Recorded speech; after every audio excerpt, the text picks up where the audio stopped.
Welcome to This Explainer. Today, we're going to treat your computer's motherboard like a booming, rapidly growing metropolis. We're zooming in on the system bus, which is essentially the digital highway that keeps everything in your PC moving. Have you ever wondered how the processor, the memory, and your graphics card all manage to talk to each other without total chaos breaking out? Well, we're going to unpack exactly how computer engineers design these incredibly complex road networks inside your PC. Right, let's jump straight in. When computer scientists talk about a bus, we're obviously not talking about a big yellow school vehicle.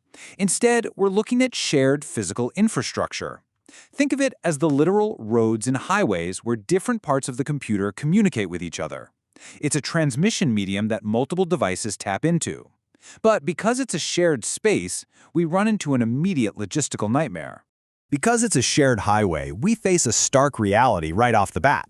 Imagine if everyone tried to drive in the exact same lane at the exact same time. You'd get a massive traffic collision, right? It's the same here. If two devices transmit at the exact same time, their electrical signals overlap and become completely garbled. So the golden rule is that only one device at a time can successfully transmit information across this pathway. Let's kick things off with Part 1, the anatomy of a system bus, and how we actually build this infrastructure. Now, the sheer scale of this is pretty wild. You might picture a digital bus as just one single, thick wire connecting things. But a typical system bus is actually made up of anywhere from 50 to hundreds of separate, microscopic lines. And each one of these individual lines is capable of transmitting electrical signals that represent binary ones and zeros. And looking at the schematic, you'll see those hundreds of lines aren't just thrown together randomly. They're meticulously organized into three highly specific functional groups connecting the CPU, memory, and I/O devices. We've got the data lines, the address lines, and the control lines. Let's break down exactly what each group does in our digital city. First up, we've got the data bus. Think of these as the actual physical lanes on our highway. They provide the path for moving raw data between system modules. And just like a real highway, the width of this bus, whether it has 32, 64, or 128 lines, directly dictates how much traffic can flow at once. This is exactly why a 64-bit architecture is fundamentally faster than a 32-bit one. It literally gives the traffic twice as many lanes to use. So if the data lines are the highway lanes, the address bus is absolutely your GPS destination.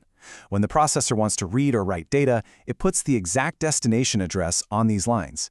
It tells the data, hey, you need to go to this specific memory module or that specific I/O port. And just like the data bus, width is crucial here too. The width of the address bus determines the absolute maximum memory capacity your system can even handle. Finally, we have the control lines. These are essentially the traffic lights and dispatchers of our system. Because those data and address lines are shared by everyone, the control signals manage who actually gets to use them and when. They send out critical command and timing signals, things like memory read, bus request, or a coordinating clock pulse, just to make sure all that digital traffic flows smoothly and doesn't crash. Moving on to Part 2, solving the traffic jam. What happens when this highway gets severely congested? Because as our digital city explodes with more attached devices and exponentially faster processors, we've got to ask ourselves a pretty serious question. How does the system cope when the sheer volume of data requested by high-end graphics cards and gigabit networks pushes the bus to its absolute breaking point?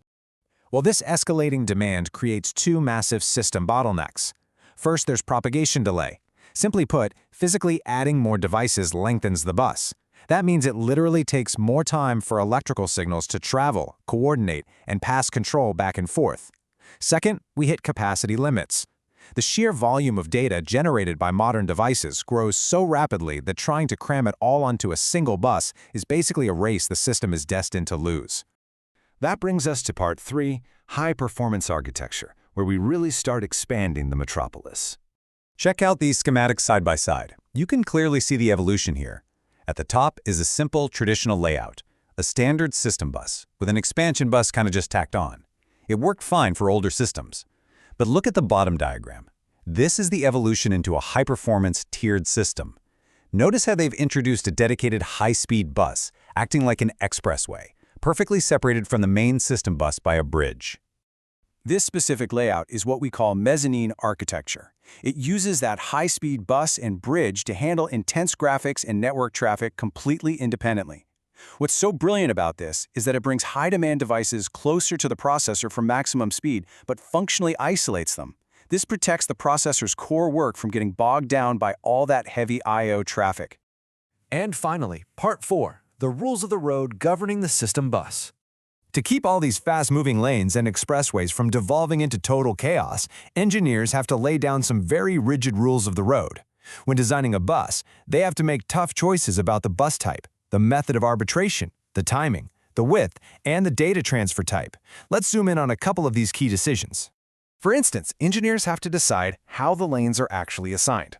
They can use dedicated lines, meaning a wire is permanently assigned to just one task, like only carrying addresses. Or to save physical space, they can use time multiplexing. That's where the exact same wire carries an address 1 millisecond and data the next. Also, when multiple devices want to drive at the same time, they need arbitration. They either use a centralized system with a single hardware traffic cop, or a distributed system where devices use shared logic to just figure it out amongst themselves. Then there's timing, which is a massive factor. The system can use synchronous timing, running on a fixed, regular clock cycle where everybody moves to the exact same beat.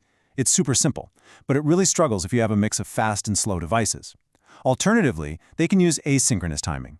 Here, events are triggered dynamically, only happening when the previous event finishes. It's incredibly flexible and perfect for mixing older, slower tech with lightning-fast new devices. If you look at this synchronous timing diagram, that rigid structure is super obvious. Look right at the top line, the clock. It pulses at a perfectly steady rate. Every single read and write operation, every time the data comes in, falls exactly into lockstep with that unyielding, regular pulse. On the flip side, looking at this asynchronous model, you'll notice there's no master clock at the top. None at all. Instead, this works a lot like a relay race. A command is issued, and the system literally just waits for an acknowledge signal before it moves on to the next step. It throws out strict clock cycles entirely, adapting its speed on the fly to whatever devices are involved. So, as we wrap up this explainer and our tour of the motherboard metropolis, we're left with a pretty massive question. As our hardware evolves and our graphics cards and network controllers process gigabytes of data every single second, will our high-speed bus architectures actually be able to keep pace? Or is the digital traffic jam of tomorrow already waiting inside your PC?